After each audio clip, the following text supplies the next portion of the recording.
इसका जवाब तो इनको इसी में मिल जाना चाहिए कि आप पहले अपनी तरफ देखें। आप टॉपिक ये है कि जो क्रिटिसिज्म उनको मिल रहा है पर एक आलिम यानी दीनदार बंदा है, यानी आप क्रिटिसिज्म ये भी देखना चाहिए कि कहाँ से आ रहा है। जाकिर नाइक कोई आम आदमी नहीं है। I do think doctor Zakir Naik माशाल्लाह एक बहुत ही क्रेडिबल पर्सनैलिटी और उनका बहुत एक असर रसूख है और एक बहुत बड़ा इम्पैक्ट है ऑन द दावा seen all over the world. अच्छा, अब जी वो पाकिस्तान आते हैं स्टेट गेस्ट के तौर पे, इसमें बहुत सारे सवाल उठाए जा सकते हैं कि जी स्टेट ने उनको क्यों बुलाया, कैसे बुलाया, इस वक्त क्यों बुलाया, वगैरह वगैरह वगैरह। बहुत सारी कैसराइयाँ भी हो सकती हैं, कंस्पिरेसीज भी आ सकती हैं, but that's not a topic. हमारा टॉपिक ये है कि जो क्रिटिसिज्म उनको मिल रहा है based upon some of the things that he has said. For example कहीं पे उन्होंने अगर औरत के बारे में कहा कि जी उसकी अगर शादी नहीं हुई हुई या अगर एक औरत जो है वो पब्लिक प्रॉपर्टी बन जाती है, या फॉर एग्जांपल उन्होंने अपनी एयरलाइन एक्सपीरियंस के बारे में बताया कि भाई मैंने आई डोंट नो 300 kgs का सामान था, वो भी उनके कैमरा इक्विपमेंट था, कुछ भी था, उसके ऊपर उनको हुकूमत ने, जो कि स्टेट गेस्ट है, उनको हुकूमत ने बजाई कहने कि जी आपके लिए फ्री है या आप आए बिस्मिल्लाह करके, आप तुम्हारे गेस्ट हैं, उनको बिल पकड़ा दिया 50% ऑफ करके, जो कि काफ़ी एक्सॉर्बिटेंट अमाउंट था। एंड लाइक वाइज और कुछ इनके सवाल जवाब की नशिस्तें जो हैं उसमें किसी के साथ थोड़ी सी तल्ख बात हो गई है, कुछ ऐसी बात हो गई। तो मुगीरा भाई मैं आपसे स्टार्ट करूँगा क्योंकि माशाल्लाह आपका भी एक असर रसूख है उलमा और मशाइख के बीच में। क्या यार इनको क्या इस तरह से डिमोनाइज करना चाहिए? डॉक्टर साहब की कोई अगर गलती है तो बता दें, शायद इस शो के जरिए उनको पता लग जाए हमारी बात।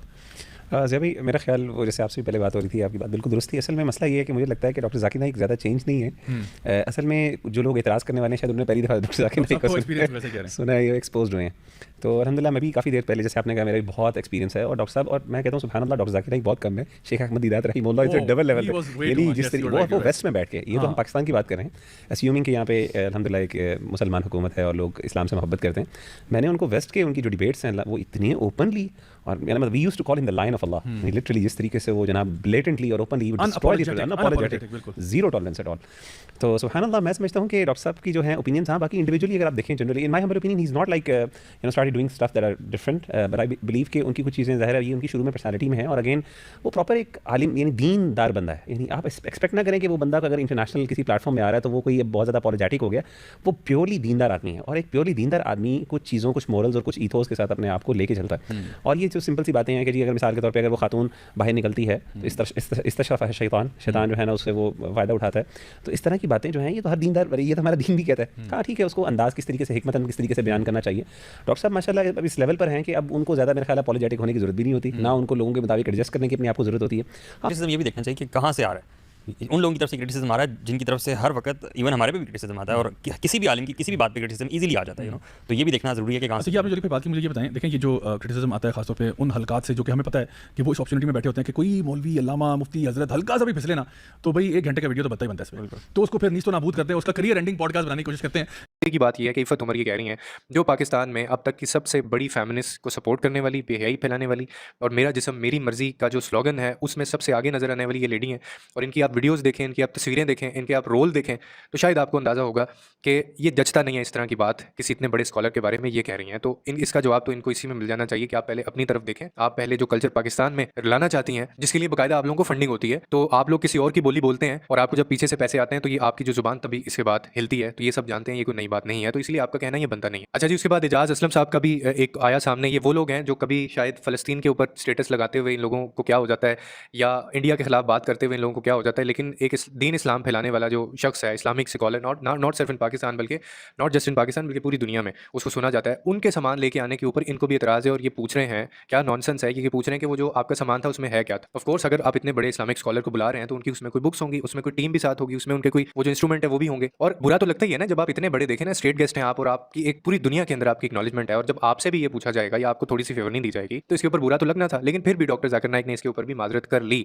और उसके ऊपर आप इनको तनकीद का निशाना बना रहे हैं। लेकिन वो जिस कॉज के लिए आ रहे हैं पाकिस्तान, उसके ऊपर कोई बात नहीं कर रहा, उसके ऊपर कोई उनको अप्रिशिएट नहीं कर रहा। लेकिन एक छोटी सी चीज़, बेतुकी सी चीज़ है, उसके ऊपर ये सारे इकट्ठे हो गए हैं। और आपने एक चीज़ नोट करते जाना है, अभी आगे भी मैं जिनके नाम लेने लगा हूँ, ये वो लोग हैं जिनकी शायद दुम के ऊपर पाँव आया है डॉक्टर जाकिर नाइक का। ये लिबरल्स वो वाले हैं जो कहते हैं कि हमने ऐसी सोसाइटी कायम करनी है जिसके अंदर हमसे पूछा ही ना जाए कि भाई तुमने ऐसे कपड़े क्यों पहने हुए हैं, तुमने ये क्यों किया है, तुम पर्दा नहीं करती, तुम ऐसे हो, तुम वैसे हो। अब तीसरे नंबर पे अली जफर साहब हैं। इन्होंने भी मुझे काफ़ी डिसअपॉइंट किया क्योंकि मैं इनको बहुत इनका फ़ैन था, अब नहीं हूँ इस बयान के बाद। आपको याद होगा डॉक्टर जाकिर नाइक से एक बच्ची ने सवाल किया था और वो सवाल ये था कि उन्होंने पूछा डॉक्टर जाकिर नाइक से कि अगर एक बच्ची या एक लड़की जो है वो किसी नौजवान से वो शादी करना चाहती है और उसको वो नहीं मिल रहा, कोई नौजवान नहीं मिलता, तो वो उसमें क्या करे, फिर वो क्या किसी और से शादी कर ले या फिर वो शादी ना करे। इस तरह का एक सवाल था जिसके ऊपर डॉक्टर जाकिर नाइक ने उनसे कहा कि जब एक बच्ची जो है या लड़की उसने शादी करनी है किसी नौजवान से, तो अगर उसकी शादी या उसको लड़का नहीं मिलता तो उसके पास दो ही ऑप्शन होते हैं, या तो वो फिर किसी बच्चों वाले से शादी कर ले जिसके ऑलरेडी बच्चे हैं, उससे निकाह कर ले और इज्जत से अपनी जिंदगी गुजारे। दूसरा जवाब उन्होंने ये दिया कि या फिर वो एक बाजारी औरत की तरह अपनी जो बाकी की जिंदगी है वो गुजारे, शादी ना करके, इस तरह के हराम ताल्लुकात में पड़ के। अब एक चीज़ मैं इसमें आपको क्लियर करता रहूँ कि डॉक्टर जाकिर नाइक ने फ्रॉम डे 1 से इस चीज़ को क्लियर कर दिया था कि वो उर्दू नहीं बोलते, वो हिंदी बोलते हैं या तो इंग्लिश बोलते हैं। अब इसमें एक चीज़ मैं क्लियर करता चलूँ कि डॉक्टर जाकिर नाइक ने शुरू में ये चीज़ क्लियर कर दी थी कि मैं या तो इंग्लिश बोलता हूँ या मैं हिंदी बोलता हूँ, उर्दू ज़ुबान मुझे ठीक से नहीं आती। तो इसीलिए कुछ वो ऐसे लफ्ज़ बोल जाते हैं जिनका उनका शायद वो मतलब नहीं होता या उनका गलत मतलब निकाल लिया जाता है। तो एक ऐसे बंदे के बारे में हम एक कंट्रोवर्शियल बातें कर रहे हैं जिसका वो शायद बात कहने का मतलब भी नहीं था। फिर ये जो अली ज़फ़र साहब हैं, इन्होंने आगे से उस बात का जवाब क्या दिया, इन्होंने कहा कि डॉक्टर साहब इसका तीसरा हल भी है। तीसरा हल ये है कि वो जो औरत है वो निकाह ना करके भी अपनी ज़िंदगी गुजार सकती है इज़्ज़त से, और इसमें कोई किसी किस्म का इसमें हर्ज भी नहीं है। अब ये बात तो डॉक्टर जाकिर नाइक ने कही नहीं थी, ये जवाब तो उन्होंने दिया ही नहीं था। उन्होंने तो लड़की का सिर्फ सवाल का जवाब दिया। उन्होंने कहा कि आपके पास 2 ऑप्शंस हैं और इसमें गलत भी क्या है कि निकाह जो नहीं करते शख्स या एक औरत या एक जो शख्स है वो शादी नहीं करता और वो बाकी की ज़िंदगी गुजारता है, तो ऑफ कोर्स उसका जिसके साथ भी रिलेशन होगा तो वो नाजायज़ ही ताल्लुक होगा ना, वो हराम ही होगा, क्योंकि वो उस डोमेन में आके या वो ऑफिशियली निकाह में आके किसी से रिलेशन नहीं बनाएगा। तो डॉक्टर जाकिर नाइक ने वो चीज़ बताने की कोशिश की थी जिसके ऊपर ये भाई साहब को काफ़ी मिर्चें लगी हैं। और ये फेमिनिस्ट, इनको मैं इसलिए कह रहा हूँ कि इनके जो भाई हैं वो उनके बड़े बड़े, आपको पता है, लंबे लंबे बाल हैं, कंसर्ट्स वगैरह करते हैं, वो नेल पॉलिश भी लगाते हैं अपने हाथों में। और एक दफ़ा एक इंटरव्यू था जिसपे उनके जो भाई हैं उन्होंने नेल पेंट लगाया ब्लैक कलर का। तो अली ज़फ़र से पूछा गया कि आप इनको रोकते क्यों नहीं है, तो अली ज़फ़र ने आगे से उनको कहा कि मैंने इसको मना कर दिया है कि आइंदा तुम ब्लैक जो है वो नेल पेंट नहीं लगाओगे, बल्कि तुम पिंक भी लगाओगे, रेड भी लगाओगे, जो दिल करता है तुम्हारा वो लगाओगे। तो जो शख्स अपने भाई को, अपने फैमिली मेंबर्स को इस तरह की तालीमात दे और इस चीज़ को गलत ना समझे, जो कि इस्लाम में बिल्कुल जायज़ नहीं है, तो उससे क्या एक्सपेक्ट किया जा सकता है कि आप एक इस्लामिक स्कॉलर के बारे में आप किस बेस के ऊपर और किस हैसियत से आप बात कर सकते हैं। तो आपने भी बहुत डिसअपॉइंट किया, आपको इसमें नहीं बोलना चाहिए था, क्योंकि डॉक्टर जाकिर नाइक ने आप तमाम लोगों को पर्सनली कुछ नहीं बोला था। हाँ, ये ज़रूर मैं मानता हूँ कि उन्होंने आप लोगों के दुम पे पाँव ज़रूर रखा, आप लोगों के जो आइडियोलॉजी थी और जो आपका मकसद है, जो फेमिनिज्म को आप प्रमोट कर रहे हैं, जो बेहयाई को आप प्रमोट कर रहे हैं, उसके खिलाफ उन्होंने ज़रूर बात की थी। शायद इसी वजह से आप सारे इतने पर्सनल हो रहे हैं। अब चौथे नंबर पे जो बारी आती है मिशी खान की, जो काफ़ी जो है वो बोल्ड और टॉपिक्स पे बात करती हैं, लेकिन इस दफ़ा शायद उन्होंने गलती कर दी। अब वो कंपैरिजन कर रही हैं जावेद अख्तर का और डॉक्टर जाकिर नाइक का, और उन्होंने आगे स्टेटस लगाया कि हम लोग जावेद अख्तर और ये डॉक्टर जाकिर नाइक जैसे लोगों को पाकिस्तान में बुलाते क्यों हैं। अब आप अपना कंट्रीब्यूशन देखें टुवर्ड्स सोसाइटी, इस्लाम, और जावेद अख्तर एक वो शख्स है जो इंडियन फिल्में बनाता है, उसमें बेहुदा गाने और उसमें सारी रोमांटिक सीन्स, और उसमें बाद में वही गाने और रोमांटिक सीन्स देख के ना जाने कितने लड़के लड़कियां जो हैं वो तबाह बर्बाद होते हैं, गलत कामों में पड़ जाते हैं। आप उसका कंपैरिजन कर रही हैं एक ऐसे बंदे से जो इस्लामिक स्कॉलर है, जिसकी वजह से दुनिया में ना सिर्फ सैकड़ों नहीं, हज़ारों नहीं, बल्कि लाखों जो लोग हैं वो मुसलमान हुए हैं, कन्वर्ट हुए हैं, इस्लाम फैला है, उन्होंने इस्लाम को प्रमोट किया है। और शायद डॉक्टर जाकिर नाइक वाहिद वो शख्स हैं कि जिनसे दूसरे मजहब के लोग नफरत नहीं करते, बल्कि वो उनसे बहस करते हैं और वो डॉक्टर जाकिर नाइक उनको कन्विंस कर लेते हैं। अब अल्लाह रसूल की बात करने वाला, दीन की बात करने वाला, मजहब की बात, इस्लाम की बात करने वाला,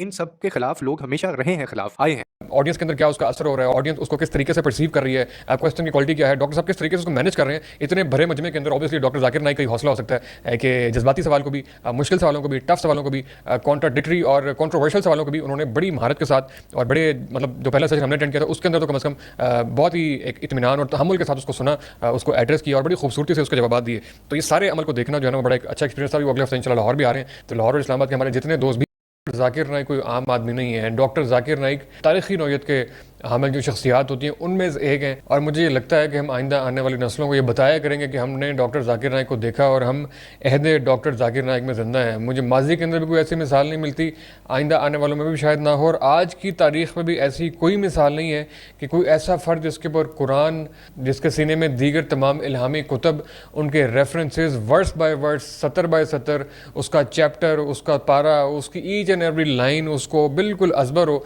और मौके के हिसाब से वो उसको कोट करे, उसको मेंशन करे, उसकी तफसीर बताए, उसकी तफहीम बताए, उसको बिल्कुल कुरानिक एक पर्सपेक्टिव के अंदर जो है ना वो एड्रेस करे। और एक इंतहाई मल्टी डायमेंशनल शख्सियत माशाल्लाह आज के दौर में अल्लाह ताला का इनाम है, और वो ख़ुद भी खैर बहुत सारी बातें इसके हवाले से करते हैं। तो मेरी तमाम दोस्तों से रिक्वेस्ट है कि ज़रूर उनके इल्म से इस्तेफादा करें और लाइव सुनने का अगर मौका आपके पास है तो लाइव ज़रूर सुनें।